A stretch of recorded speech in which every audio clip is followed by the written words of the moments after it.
Presenta este espacio Compass Uruguay, soluciones para outsourcing de personal.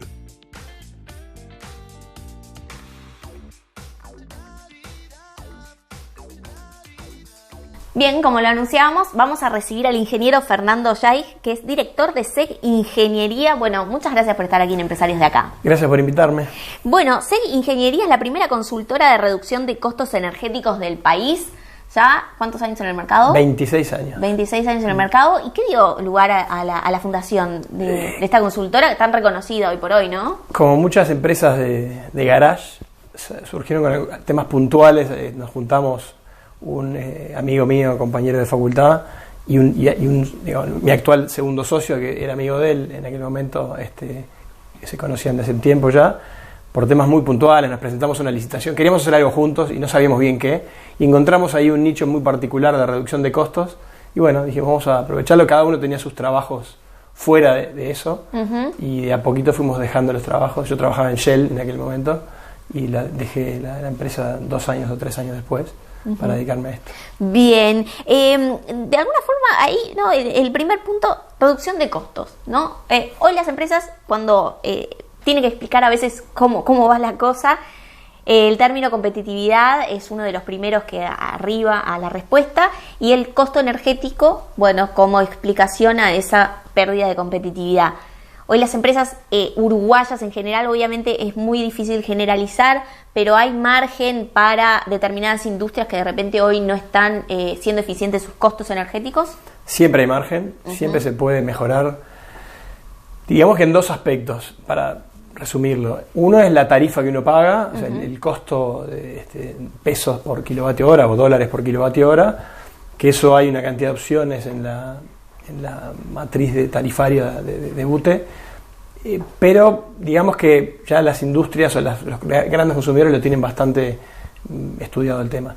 Y el segundo punto, que es donde hay mucho para hacer, es la eficiencia energética, que es básicamente reducir los costos y la energía consumida sin alterar ni la productividad, ni el confort, ni digamos el status quo que se tenía hasta ese momento. Es decir, es muy fácil en una casa, para ir a un ejemplo residencial, ahorrar energía si uno apaga la calefacción, pero bueno, se muere de frío.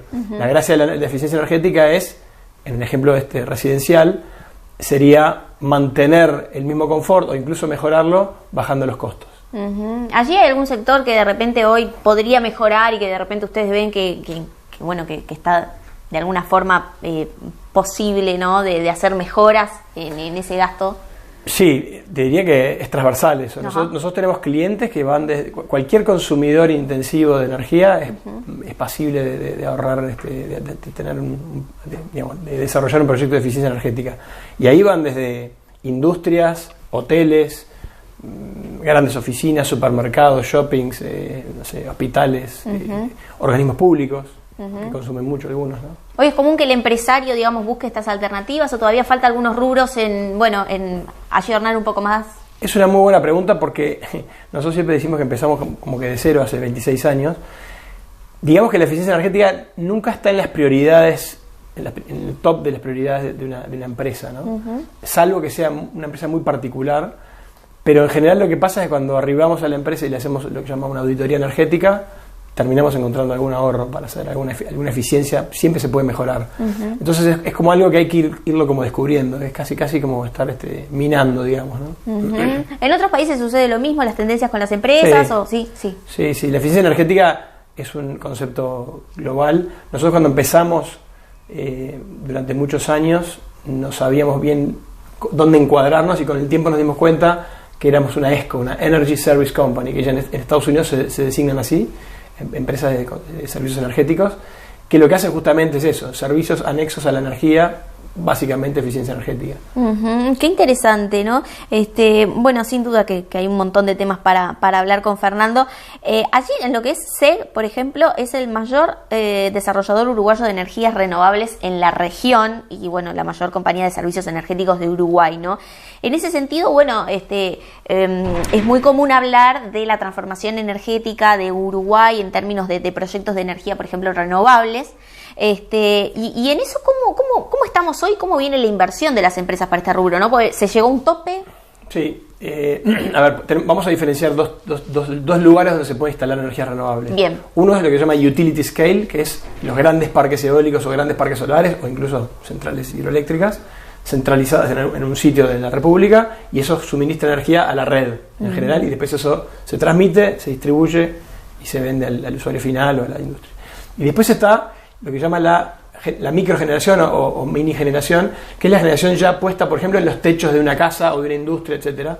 Entonces, hablando de la primera, Uruguay tuvo una primera revolución renovable que fue hace unos 10 años aproximadamente, que fue impresionante, fue muy rápida, es un ejemplo mundial hasta hoy. Uruguay alcanzó hoy en día guarismos de entre 95 y 97% de energías renovables en la matriz eléctrica, no la matriz total de energía, no la que incluye el transporte y el consumo industrial, sino la matriz eléctrica, todo lo que son consumos eléctricos.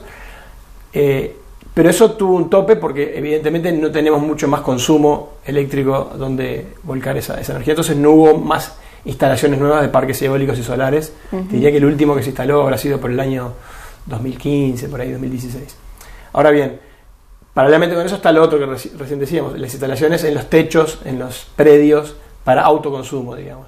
Eso sí se siguió haciendo, muy facilitado por la Ley de Promoción de Inversiones, a través de la COMAP, y eso sí se sigue haciendo, pero son instalaciones mucho más pequeñas, que entre todas suman algo interesante, pero digo, no mueve tanto la aguja como lo otro en cuanto a la instalación total de energías renovables. ¿Qué pasa con eso? A medida que la demanda total de un país va creciendo, hay que ir acompañando esa demanda con más instalación de fuentes de generación, y básicamente lo que se va a hacer es acompañar con renovables, que es la lógica. De hecho, ya hace poco la presidenta de UTE anunció que probablemente para 2026 se necesita incorporar energía solar fotovoltaica a nivel de utility scale, algo así como 100 megavatios por año. Ojalá que eso suceda, ojalá que se abra al mercado eso para poder tener más inversión, ¿no? Bien, y entiendes que hay, digamos, interés, receptividad de empresarios en poder invertir en estas cuestiones. Sí, nosotros justamente uno de nuestros trabajos es eso, darnos vuelta y traer gente interesada para invertir en Uruguay en este tipo de temas.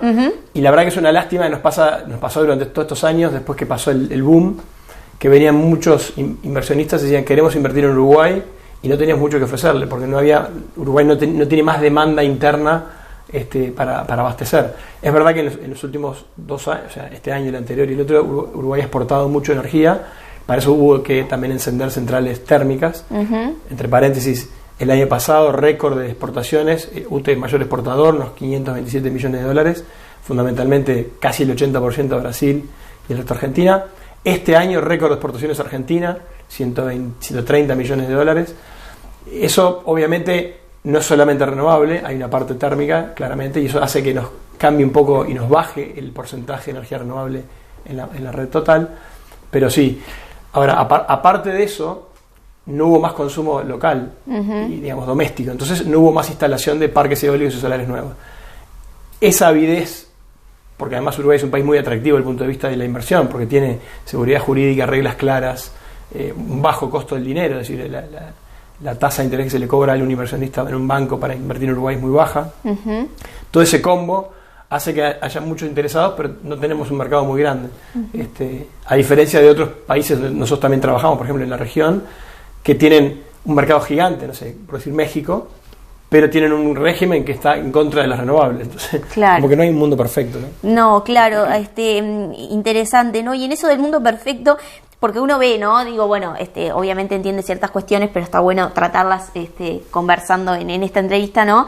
De lo que es la generación, de que no hay tanta demanda, o que acompaña, digamos, la generación, y bueno, no hay déficit en ese sentido, no es un país que tenga déficit energético, por suerte. Y también está el otro punto, que es el costo, ¿no? De la energía para esa demanda interna, ¿no? Que muchas veces, si no la mayoría, ustedes tienen ahí muy bien medido, es mayor a la región ese costo. Para lo residencial es importante, las tarifas de UNTE. Entonces uno allí en la balanza se pregunta, ¿no? Siempre, bueno, tenemos todo esto, ¿y cómo puede ser que la demanda interna no podamos abaratar ese costo?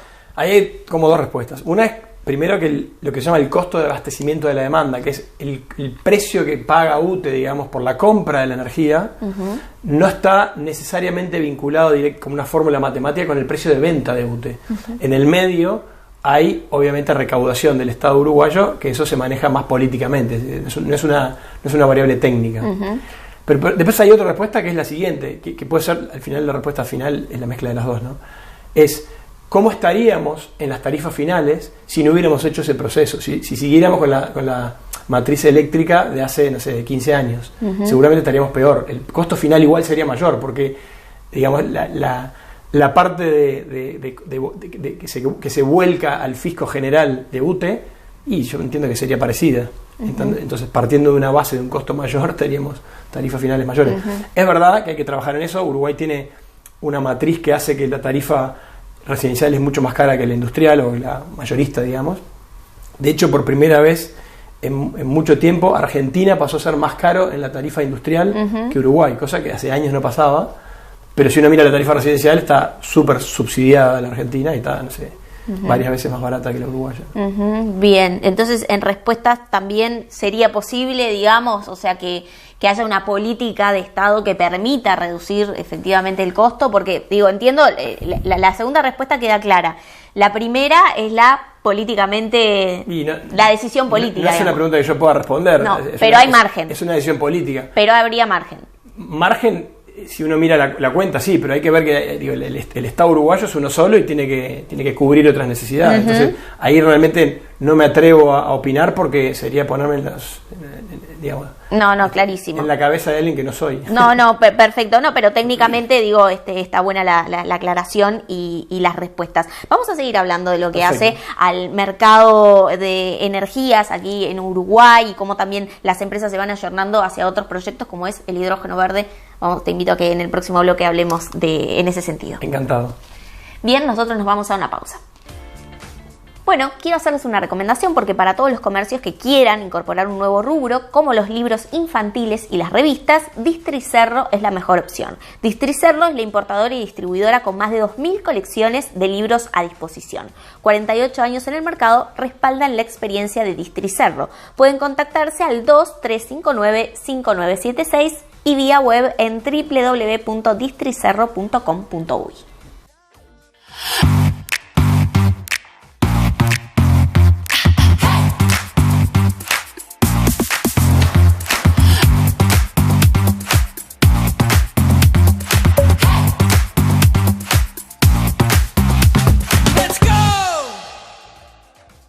Álamo, inmuebles logísticos e industriales. Somos el escritorio líder en la comercialización de predios logísticos e industriales de Uruguay.